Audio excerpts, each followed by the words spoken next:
Lección 101. La voluntad de Dios para mí es perfecta felicidad. Comentada por Jorge Luis Álvarez Castañeda. Esta lección es otra lección dedicada a la felicidad, por lo tanto, muy bella y esperanzadora. Siempre se nos ha dicho de hacer la voluntad de Dios, pero lo que no se nos ha dicho es que hacer la voluntad de Dios implica ser felices. Es decir, que si sufrimos, nos sacrificamos, entramos en conflicto, nos enfermamos, no estamos haciendo la voluntad de Dios. Y una de las cosas que nos causa y potencia el sufrimiento es la aceptación del pecado como real y no como lo que es, una ilusión. Si el pecado fuera real, habría que aceptar el sufrimiento como algo necesario e incluso beneficioso. Nos dice Jesús en la lección: hoy continuaremos con el tema de la felicidad. Esta idea es esencial para poder comprender el significado de la salvación. ¿Todavía crees que la salvación requiere que sufras como penitencia por tus pecados? Pero no es así. No obstante, no podrás evitar pensar que lo es mientras sigas creyendo que el pecado es real y que el Hijo de Dios puede pecar. Para Jesús, salvación significa deshacer el sistema de pensamiento del ego, deshacer la culpa, perdonar, felicidad, y de ninguna manera no hay que pagar por ella. Para el ego, los pecados requieren castigo. Para el Espíritu Santo no existen pecados sino errores que pueden corregirse de tal manera que con su ayuda podamos ser felices. ¿Y quién es el Espíritu Santo? El Espíritu Santo, nos dice Jesús, es el Maestro perfecto. Se vale únicamente de lo que tu mente ya comprende para enseñarte lo que tú no comprendes. El Espíritu Santo puede tratar con un alumno reacio sin oponerse a su mente porque parte de ella está todavía de parte de Dios. A pesar de los intentos del ego por ocultarla, esa parte es todavía mucho más poderosa que el ego, si bien éste no la reconoce. El Espíritu Santo la reconoce perfectamente porque se trata de su propia morada, el lugar de la mente donde Él se siente a gusto. Esto nos lo dice Jesús en el capítulo 5, en la sección 3. Jesús nos dice que el Espíritu Santo nos conoce perfectamente. Siempre que pidamos su ayuda, Él nos va a responder y ayudar a comprender. Cuando se dice que no se entiende el curso, es muy posible que lo estemos estudiando sin su ayuda, porque si confiamos, aprenderemos lo que necesitamos de acuerdo a lo que nuestra mente ya comprende.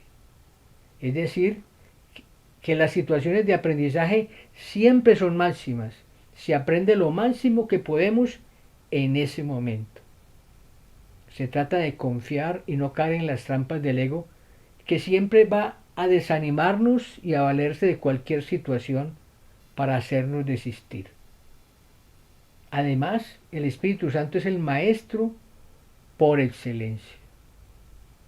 Y continúa Jesús hablándonos del Espíritu Santo en el capítulo 20, en la sección 4.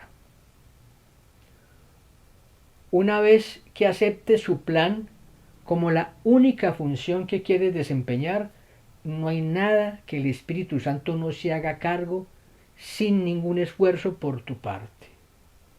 Él irá delante de ti despejando el camino y no dejará escollos en los que puedas tropezar, ni obstáculos que pudiesen obstruir tu paso. Se te dará todo lo que necesites. Toda aparente dificultad simplemente se desvanecerá antes de que llegues a ella. No tienes que preocuparte por nada, sino más bien desentenderte de todo, salvo del único propósito que quieres alcanzar. En la lección de ayer, la lección 100, Jesús nos decía: mi papel en el plan de Dios para la salvación es esencial. Se nos hacía un llamado a aceptar dicho plan, un plan perfecto que produce felicidad, a diferencia del plan del ego que produce dolor y conflicto. A este plan se le opone la creencia del ego en el pecado, muy acentuada a partir de la creencia en la separación. Veamos lo que es el pecado. Es la creencia en la realidad de la separación de Dios, lo cual para el ego considera imperdonable, y esto nos hace caer en la culpa que necesariamente exige castigo. Jesús nos aclara en el capítulo 19, en la sección segunda, la diferencia entre error y pecado. Es esencial que no se confunda el error con el pecado, ya que esta distinción es lo que hace que la salvación sea posible, pues el error puede ser corregido y lo torcido enderezado. El pecado no es un error, pues el pecado comporta una arrogancia que la idea del error no posee. Pecar supondría violar la realidad y lograrlo.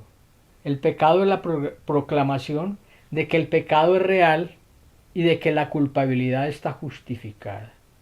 Da por sentado que el Hijo de Dios es culpable y que por lo tanto ha conseguido perder su inocencia y también convertirse a sí mismo en algo que Dios no creó. De este modo, la creación se ve como algo que no es eterno y la voluntad de Dios como susceptible de ser derrotada y atacada. Para el Espíritu Santo no existen pecados sino errores, y estos se corrigen con su intervención en el proceso de la expiación. La expiación es el plan de corrección del Espíritu Santo para deshacer el ego y sanar la creencia en la separación, que nunca ocurrió en realidad, pero que como pensamos que fue cierto, se necesita de su intervención. El medio de la expiación es el perdón. Jesús nos dice: si el pecado es real, entonces el castigo es justo e ineludible. La salvación, por lo tanto, solo se puede obtener mediante el sufrimiento.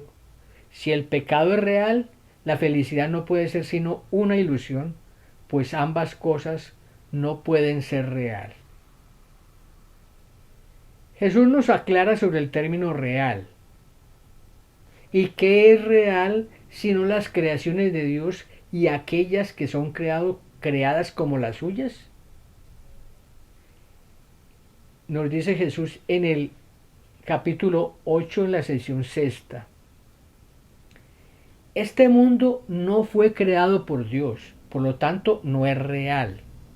Fue fabricado por la mente colectiva que se creyó separada de Dios, llamada ego. Si el pecado fuera real, entonces Dios había creado este mundo y tendríamos razón al reclamarle por las injusticias de éste y en esperar en cualquier momento el castigo divino. El pecado, por lo tanto, no es real, sino una ilusión, o sea, algo que se cree que es real pero que no lo es. La creencia en el pecado es la fuente de la culpabilidad y del miedo. Continúa Jesús en la lección. Si el pecado es real, la salvación tiene que ser el dolor. El dolor es el costo del pecado, y si el pecado es real, el sufrimiento es inevitable. El pecado no es real, es una ilusión del ego. No hay que pagar ningún costo por él, no hay que hacer penitencia, ni castigar mi cuerpo, ni hacer sacrificios para que Dios no nos vaya a castigar. Esto no es cierto. El pecado no existe. Dios no está enfadado con nosotros. Dios no nos quiere castigar. Dios quiere que seamos felices. Dios quiere que hagamos su voluntad. ¿Y cuál es la voluntad de Dios? Que seamos felices. Por eso Jesús quiere que hagamos estas ideas y que las interioricemos. La voluntad de Dios para mí es perfecta felicidad. El pecado no existe ni tiene consecuencias. La voluntad de Dios para mí es perfecta felicidad. Esta es la verdad, pues el pecado no existe. En la lección de hoy, como en la anterior, se nos pide ir al interior donde tú sabes que se encuentra la voluntad de Dios para ti. Es el lugar en tu mente de luz donde solo existe la felicidad. Les recomiendo realizar la lección como se les propone, siempre de la mano de Jesús y el Espíritu Santo. Y hoy, que es un día de felicidad, con mayor razón, no se olviden de reír. Muchísimas bendiciones. Jorge Luis Álvarez Castañeda.